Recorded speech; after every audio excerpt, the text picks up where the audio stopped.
Hormuz జలసంధిపై America Iran మధ్య మాటల యుద్ధం మరింత ముదిరింది. హార్మూజ్ను అమెరికా భూభాగంగా ప్రకటిస్తాను అన్న అమెరికా అధ్యక్షుడు డొనాల్డ్ ట్రంప్ వ్యాఖ్యలను ఇరాన్ ఘాటుగా స్పందించింది.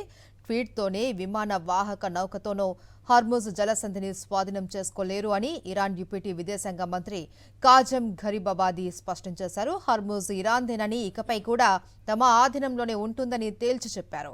అమెరికా బెదిరింపులకు తాము భయపడపోము అని ప్రకటించారు. మరోవైపు ఇరాన్పై విజయం సాధించిన తర్వాత హార్మూజ్ను అమెరికా భూభాగంగా ప్రకటిస్తాను అని ట్రంప్ చేసిన వ్యాఖ్యలు అంతర్జాతీయంగా తీవ్ర చర్చకు దారితీశాయి.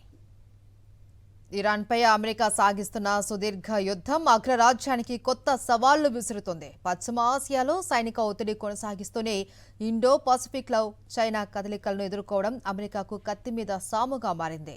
ఇరాన్ యుద్ధం నేపథ్యంలో పశ్చిమ ఆసియాలో మోహరించిన యుఎస్ఎస్ అబ్రహం లింకన్ను వెనక్కి రప్పిస్తున్న అమెరికా దాని స్థానంలో పశ్చిమ పసిఫిక్ నుంచి యుఎస్ఎస్ జార్జ్ వాషింగ్టన్ను తరలిస్తుంది. దీంతో ఇండో పసిఫిక్ ప్రాంతంలో తాత్కాలికంగా అమెరికన్ ఎయిర్ క్రాఫ్ట్ క్యారియర్లు లేకుండా పోయే పరిస్థితి ఏర్పడుతోంది. మరోవైపు అబ్రహం లింకన్ ఇప్పటికే 240 రోజులకు పైగా సముద్రంలో విధులు నిర్వహించడంతో సిబ్బందిలో అలసట, మానసిక ఒత్తిడి, సరఫరాల సమస్యలు తలెత్తినట్లు తెలుస్తోంది.